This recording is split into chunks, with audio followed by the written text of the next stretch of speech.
Welcome to the Ask the Estate Agent podcast, here to give you the knowledge and inspiration to take the next steps in a world of property. Your weekly dose of property market updates, top tips on buying, selling, renting and investing in property. From your expert estate agents and through interviews with industry specialists. We're here to answer your questions. So here's your host, serial entrepreneur and estate agent David Thomas. Hello everyone and welcome to episode 3 of Ask the Estate Agent, and I just wanted to start today with a huge thank you to all our listeners out there. We've received some incredible feedback from our first 2 episodes, some fantastic reviews and also lots of questions for us to answer in future episodes, which is exactly what we need. So massive thank you to all of you for listening. Remember, this free resource is all about answering your questions and helping you on your property journey. So if there is a particular question or issue that you're currently facing in property, then please do get in touch so that we can answer these for you in future episodes. All the links of how to contact us will be mentioned at the end of today's show and featured in the show notes for you to access whenever you like. So let's get on with today's show. Today's show is about one of the most important, talked about and often confusing subjects within property, and that's property pricing. We've received a huge array of questions about pricing your property for sale.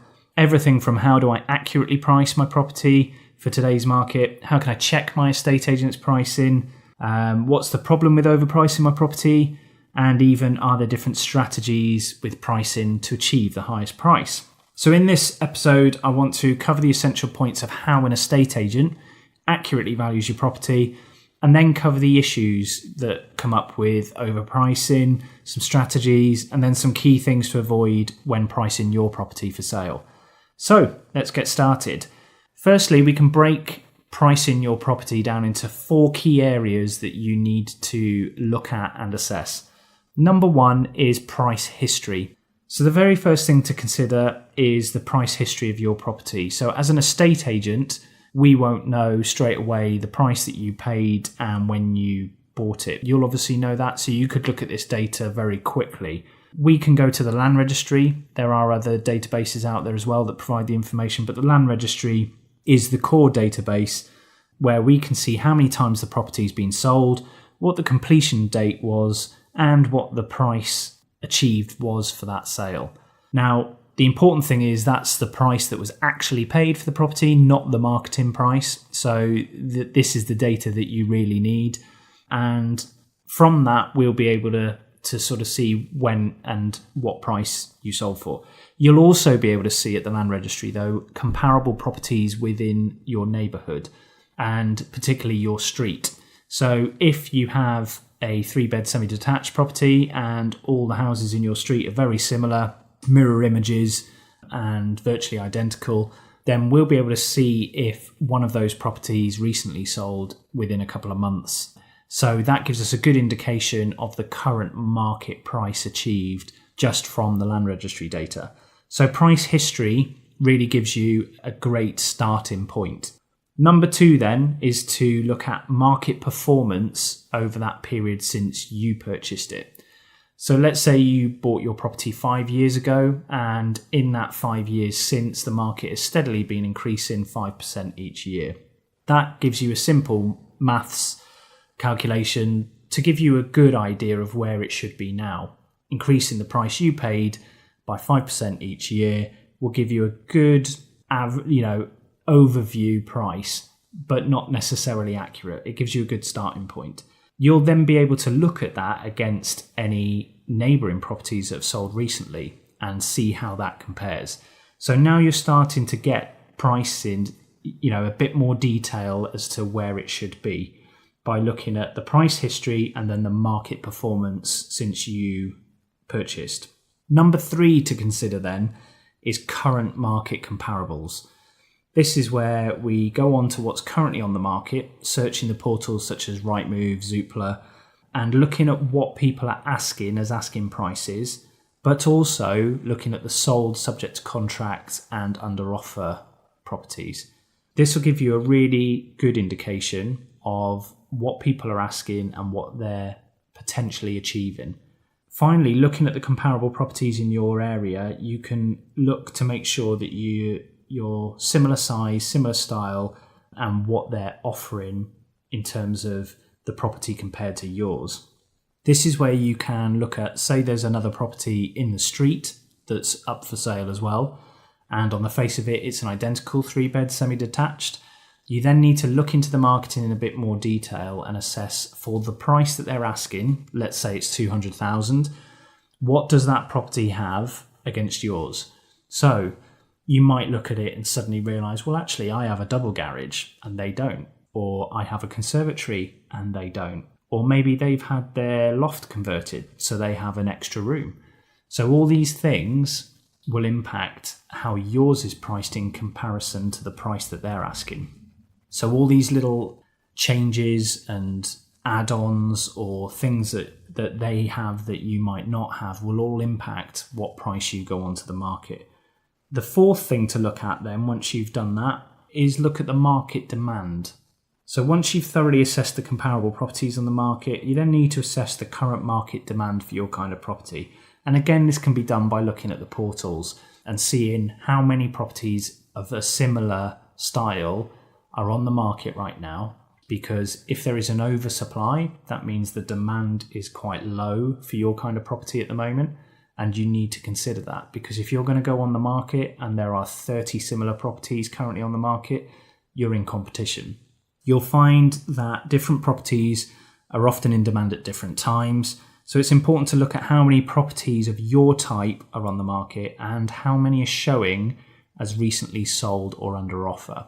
I would also, as well as looking at the portals, go and speak to local agents. Pop into their offices, ask them, how many 3-bed properties have they got on the market at the moment? Are they selling quickly? What sort of prices are they achieving? And get as much information as you can from a variety of sources, because then you'll know whether the timing is right and what the demand is for your property. If there is an oversupply, this is obviously going to impact the price that you're going to achieve. Even if you went on the market at the same price as all those comparables, it's very competitive. So you need to factor in this supply and demand when you decide to list onto the market. So once you've got those 4 things covered, you've looked at the price history, you've looked at the market performance, you've then looked at current market comparables, and you've then weighed up the market demand. That should allow you to really drill down to an accurate figure. You'll now have an accurate idea of your property price in the current market. But one caveat, which you must never forget, even using all that data, the price can never be 100% certain. Why? Because the market is the market, which is constantly changing day by day as it's influenced by dozens of factors such as politics, monetary policy, bank lending, even local incidents. There are such an array of things that can impact property prices in a particular area.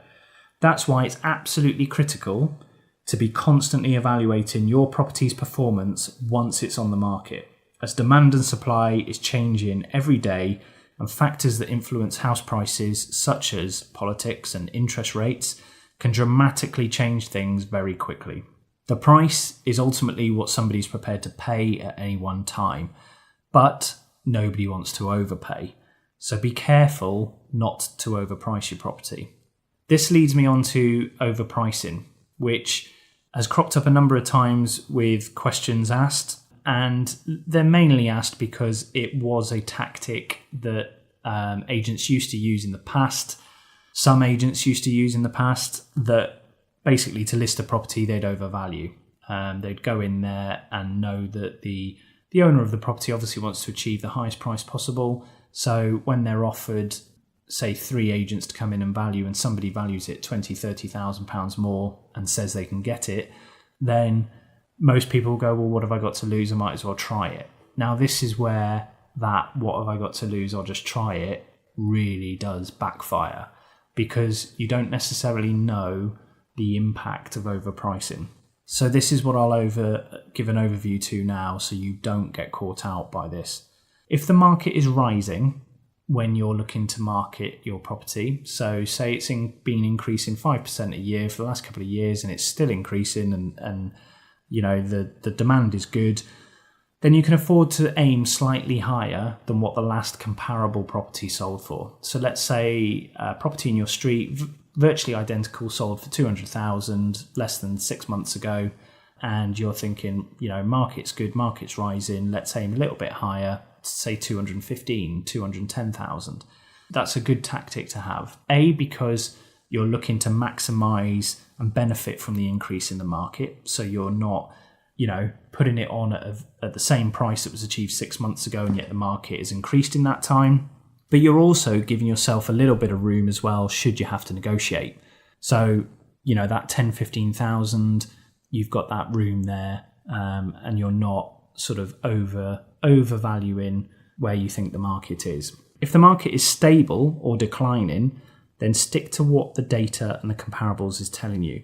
If you don't have any interest within a few weeks and the market is declining, then you do need to move quickly to recheck and potentially change the price in order to sell your property quickly.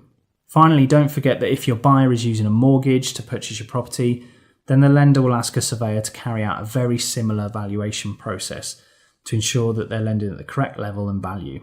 By using the process we've just outlined, you can't go wrong. The market data is taken into account and the price is sold, and that's exactly what the surveyor is going to take into account. Overvalue and you will come unstuck.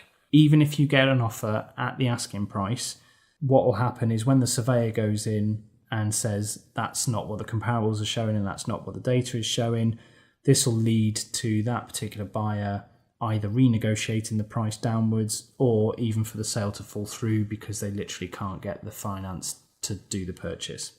So in summary, always be realistic and stick to the facts and the data being supplied by the market, and you can't go wrong. Never take your eye off the ball and allow the property to stagnate on the market at an old price. All this data is publicly available now, such as time on the market, price reductions, everything. It's all on Rightmove and Zoopla for everybody to see. So not being proactive with your property pricing will damage your chances of getting the sale that you want. So hopefully that explains how an estate agent goes about getting the value of your property and how to avoid the overpricing tactic. Just to recap, the 4 areas you need to look at are the price history of your property and neighbouring comparables. Number 2, market performance since those sales. Number 3, current market comparables on the market listed. Number 4, market demand for your kind of property. So that concludes today's episode on property pricing. I hope you found it useful and that it's given you a few pointers to take away and either consider before marketing your property or even implement now if your property is already on the market. So that leaves me just to say thank you very much for listening to this episode of the podcast. Don't forget to contact us with any questions you want answering in future episodes. You can do this through social media, where you can find us on Twitter, Instagram, or Facebook, just by searching for Ask the Estate Agent, or you can contact us through our website, asktheestateagent.co.uk. So join us next time, and if you've enjoyed the show, please don't forget to subscribe and rate us on iTunes, Stitcher, or wherever you're listening. And until next time on Ask the Estate Agent, it's goodbye for now. We look forward to answering your property questions and helping you with your next move. Thank you for listening to the Ask the Estate Agent podcast.